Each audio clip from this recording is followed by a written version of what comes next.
कहना चाहता हूं कि जो सहारा के निवेशक हैं, उनको भुगतान सहारा के दफ्तर खोल करके किया जा सकता है। कुछ लोग कहते हैं कि नहीं, दफ्तर से नहीं हो। सुप्रीम कोर्ट का डंडा तो चलेगा आपके ऊपर। सितंबर में सुनवाई है, पीआईएल की अलग सुनवाई होने वाली है, तो सुप्रीम कोर्ट का डंडा चलेगा।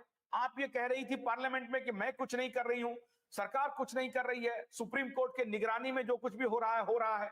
तो सुप्रीम कोर्ट की निगरानी में 9 महीने में, पिछले 12 महीने में आपने 300 करोड़ रुपए का भुगतान किया। संख्या 4 लाख है। 10,000 रुपए दिए, 5,000 रुपए दिए, किसी किसी को 4,000 रुपए भी आए होंगे। 10,000 रुपए से तो अधिक दिया नहीं। अब उसके बाद आपने एक शगुफा छोड़ दिया इलेक्शन के पहले कि 19,000 20,000 से नीचे का भुगतान हम कर देंगे। फिर एक उपशगुफा छोड़ा कि अब 5 लाख तक का भुगतान करेंगे। मैं आज अपने निवेशकों से यह जानना चाहता हूं कि कितने लोगों ने ये जब से ये मामला प्रकाश में आया है कि आप 5 लाख रुपए का आवेदन कीजिए, सीतारमण ने जो कहा कागज लाओ पैसे दे जाओ, कागज लेके कहां जाएंगे आप? निर्मला सीतारमण जी, कान खोल करके सुनिए पहले। अभी सुप्रीम कोर्ट से आपको फटकार लगने वाली है और वो दिन दूर नहीं है। थोड़े दिन और इंतजार कीजिए आप। लेकिन पहले आप कान खोल करके सुन लीजिए कि गैर जिम्मेदार बयान जो आप पार्लियामेंट में दे रहे हैं, ये हम लोगों के दबाव पर दे रहे हैं। मुझे मालूम है किसके दबाव पर आप दे रहे हैं, लेकिन गैर जिम्मेदार बयान देने के लिए हम लोगों ने दबाव नहीं बनाया है आपके ऊपर।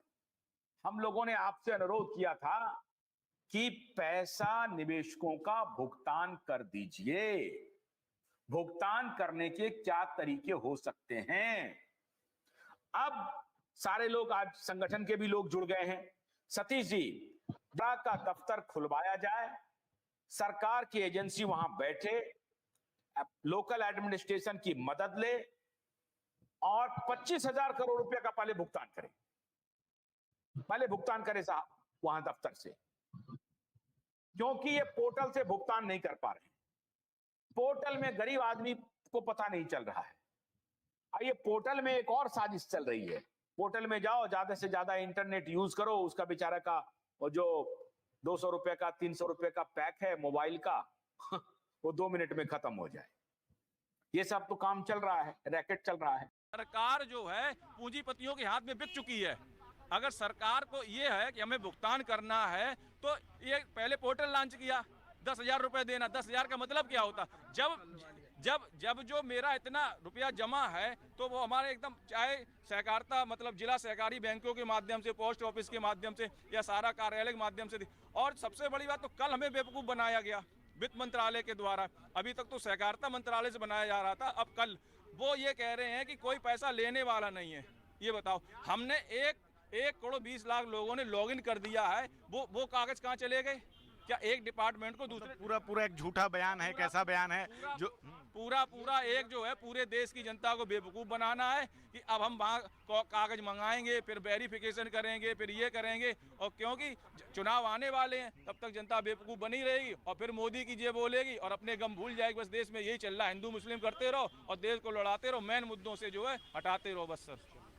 तो यहाँ सहारा निवेशक जो लोग आए हुए हैं, उन्होंने अपनी बात रखी है कि किस प्रकार से 1 साल से ज़्यादा हो गया है पोर्टल में लॉगिन किए हुए।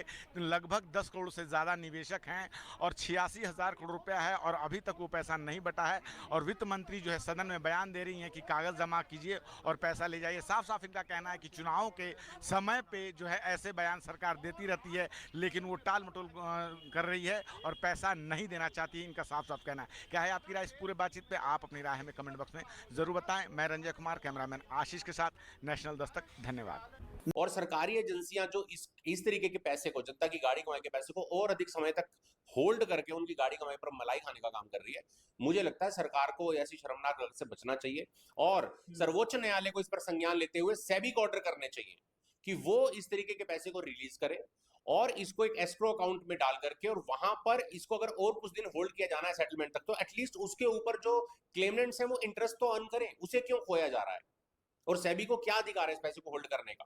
सबसे बड़ी बात यह है कि चुनाव प्रचार के दौरान देश के गृह मंत्री अमित शाह जी ने कहा था कि मैं सत्ता में आऊं और सेबी को क्या अधिकार है इस पैसे को होल्ड करने का? सबसे बड़ी बात यह है कि चुनाव प्रचार के दौरान देश के गृह मंत्री अमित शाह जी ने कहा था कि मैं सत्ता में आऊंगा, सबका पैसा वापस करवाऊंगा। 25,000 करोड़ रुपया जो है वो आम जनता का पैसा है, जो सीधे सीधे साफ दिख रहा है कि सरकार का कहीं से कोई मंशा नहीं है कि आम जनता के जेब में पैसा पहुंचे। अगर सरकार के मन में कहीं पे भी कुछ मंशा होता तो इस तरह से आम जनता दिल्ली मार्केट प्रोटेस्ट ना कर रहा। जी, निर्मला सीतारमण जी अभी बयान दी है कि कागज लेके आप भुगतान, तो यहाँ से कितनी की तैयारी चलेगी आपकी? मोतीपुर से हम लोग 50,000 लोग यहाँ से कागज लेके हम लोग वहाँ जैसे देंगे और वहाँ हम लोग जमा करेंगे और जमा करके हम लोग उसकी तैयारी में लगे हुए हैं। हर जगह, हर पंचायत, हर गांव घूम घूम कर हम लोग इसकी तैयारी कर रहे हैं और सब लोगों को एकजुट होकर काम कर माने इस चीज़ को सफल बनाने की कोशिश कर रहे हैं। चलिए, एक महिला भी हैं, उनसे भी बातें करते हैं। जी, क्या नाम हुआ मैडम? मेरा नाम सिंधु श्रीवास्तव हुआ। क्या मतलब तैयारी चल रही है मोतीपुर प्रखंड में, मुजफ्फरपुर से क्या चल रही तैयारी? मैं साहेबगंज प्रखंड से हूँ। निर्मला सीतारमण के कथनानुसार हम लोग घर घर, डोर टू डोर और घर घर जा कर के सभी कर्जकर्ता मिल कर के और ज़्यादा से ज़्यादा कागज़ को एकत्र करके निर्मला सीतारमण के सामने रखेंगे और हम लोगों को सहारा के किसी भी स्कीम का हो सिर्फ भुगतान ही चाहिए। पोर्टल के माध्यम से नहीं? पोर्टल के माध्यम से नहीं चाहिए सर, ब्रांच से ही चाहिए या अकाउंट से हो, जैसे भी भुगतान चाहिए सर, लेकिन पोर्टल से नहीं होना चाहिए। चलिए, से मांग है। दूसरी बात कि 11 करोड़ निवेशकों का 2.5 लाख करोड़ रुपया सहारा इंडिया में जमा है महोदय। पैसे के इंतजार में 3970 निवेशकों की मौत हो गई, 65 अभिकर्ताओं की मौत हो गई, एजेंटों की। ये पैसा गरीबों का पैसा है, देश के मध्य वर्ग का पैसा है, जिन्होंने अपने बहन बेटियों की शादी के लिए, बाल बच्चों की पढ़ाई के लिए, अपने संकट के दिनों के लिए वो पैसा जमा किया था और ये पैसा नहीं देना चाहते हैं। माननीय महोदय, ये बड़े दुख की बात है कि सरकार कह रही है कि हम पैसा देना चाहते हैं और लोग पैसा लेने के लिए नहीं आ रहे हैं।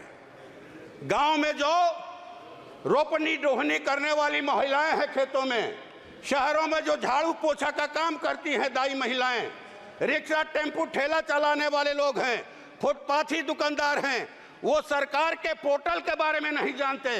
वो गांव के और कस्बे के उस एजेंट के बारे में जानते हैं, सहारा इंडिया के, जिनके मार्फत उन्होंने पैसा जमा किया।